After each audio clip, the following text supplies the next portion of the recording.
Yumao na tinaguri ang orihinal na reyna ng Philippine Volleyball na si Teresita Tisha Abundo.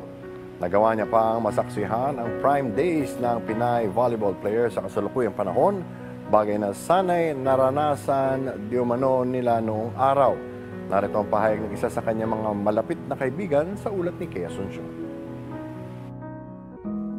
Mapayapang pumanaw nitong linggo ang tinaguriang Original Queen of Philippine Volleyball na si Teresita Tisha Abundo sa edad na 74. Base sa mga malalapit nitong kaibigan at kaanak, hindi na lang nagising ang dating Philippine Sports Commission Commissioner mula sa kanyang mahimbing na pagkakatulog.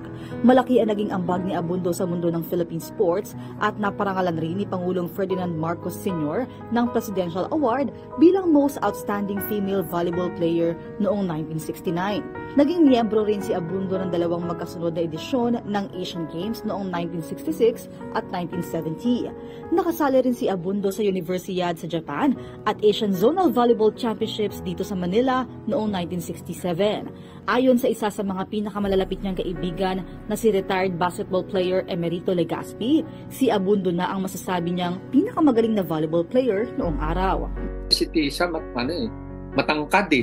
Saka magaling. Hindi ako mahilig sa volleyball eh. Pero nababalitaan kong pangalan niya.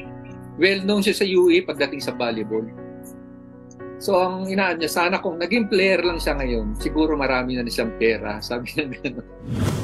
Dagdag pa ng dating UE Red Warrior, bago pumanaw si Abundo ay naikumpara nito ang estado ng kanyang karera noon sa mga volleyball players ng Pilipinas ngayon. Hinaing lang ni Tisha, sayang, sabi niya gano'n, kasi hindi ako naging player ngayon, sabi niya. Kasi ang lalaki pala ng bayad ng player ngayon, sabi niya gano'n. Sa kasumikat ng volleyball. Samantalang noon, ang volleyball parang hindi naman masyadong pinapansin. Except doon sa mga mahilig talaga sa volleyball. Basketball lang talagang ang ng mga tao eh. Sabi niya, nagpo-post siya ron, sana mabigyan naman ng recognition, ang inaano niya doon, mabigyan naman ng recognition sana yung mga athletes nung araw. Base sa ilang ulat, nakatakdang ilibing ang labi ni Abundo katabi ng puntod ng kanyang asawa na si Atty. Mel Abundo sa Loyola Memorial Park, Marikina. Kea Asuncion, PTV Sports.